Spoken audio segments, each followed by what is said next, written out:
and gentlemen, I've been looking for customers. Yes, I'm filming to post on YouTube. Let's gather round, everybody, please. This is a YouTube video too. Is it? Right, would you like to sort of make a horseshoe shape? It's a kind of theme around here. Really? Right, 1, 2, 3, 4, 5, 6, 7, 8, 9, 10. Two missing. Two missing. 1, 2, 3, 4, 5, 6, 7, 8. Actually, no, that may be right.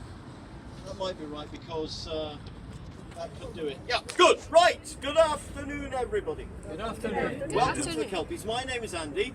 I am going to be your Kelpies guide for this afternoon's 2 o'clock tour. Before we begin 2 o'clock tour, I normally do this. You see what's going on? They've moved me. I don't know. I'm ahead of myself. British summertime. That's what it is. Before we begin the tour properly, there are 1 or 2 bits of housekeeping we need to do. First of these is to make sure you know where your ticket is. Don't need it now. We might need it later in the tour. So if you think, there it is. That's good. Second bit of housekeeping is rather more important because it concerns health and safety.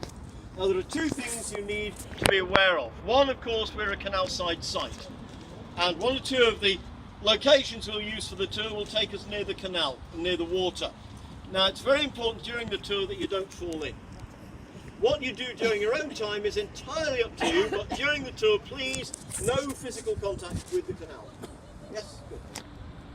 The other thing you should be aware of, although we are essentially a pedestrian area, there is a road through the park, indicated ably by the movement of the car behind me. Now it's used by people with mobility issues parking at the visitor centre here. It's used by people with boats, come and mess about in them. And of course we get the usual round of dust carts, delivery vans, things like this. As long as you remember it is a road and treat it as such, you will be fine. Right, that's the boring bit done. Came to see the kelpies, didn't you? Yes. Well, here they are. They are of course very big, but they are part of something bigger. Yep. They're part of a scheme called the Helix, a scheme devised between Falkirk Council and Scottish Canals to deal with an area of land, a large strip of land between Grangemouth and Falkirk that had been repeatedly compromised by industry. We'd had railways here, brickworks, foundries.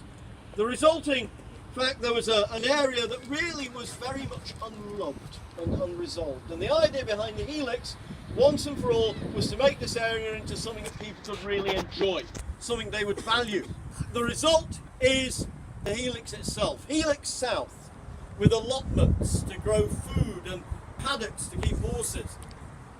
Helix North, community woodland on the side of the River Carron, with the beginnings of a sculpture park and plans for a bridge over the river to allow the people living in the eastern part of Falkirk more easily to get to the Helix Park, the core of the whole thing, a modern take on the facilities a park should have. We don't have a boating lake. We have a lagoon with pedlos that you can hire. We don't have a bandstand. We have a performance area big enough for a rock concert and a children's play area that is part fairground, part assault course, with a sign saying, we fully understand that adults may find it necessary to try some of this equipment. All of this surrounded by the 16 communities of the Falkirk area, and in the planning stage, all held together with a network of pathways that made the shape of the Helix. And watching over all of this, of course, are the kelpies, but the kelpies are themselves quite literally the figureheads of another project, a project that has since been called the Queen Elizabeth II Canal, a scheme by Scottish Canals to reopen the Forth and Clyde Canal. The Forth and Clyde, the first of Scotland's 5 canals, built at the end of the 18th century to allow for much easier movement of goods between Edinburgh and Glasgow. Before the canal, any large shipments, any cargoes that needed to move between the 2 cities had to go on a ship, go all the way around the north coast of Scotland. So the Forth and Clyde opened up trade across the country, but it did something else. Not only did it open up a route between the 2 cities on each side of the country. It opened a route between the seas. On the east, the North Sea. To the west, the Irish Sea. And we'll be talking more about the importance and the career of the canal a little bit later in the tour. Meantime, I want to get us back to the main event, the kelpies. They are sculptures. Very large they might be, but they are sculptures, and they're the work of a Scottish artist, a man called Andy Scott, born in Glasgow.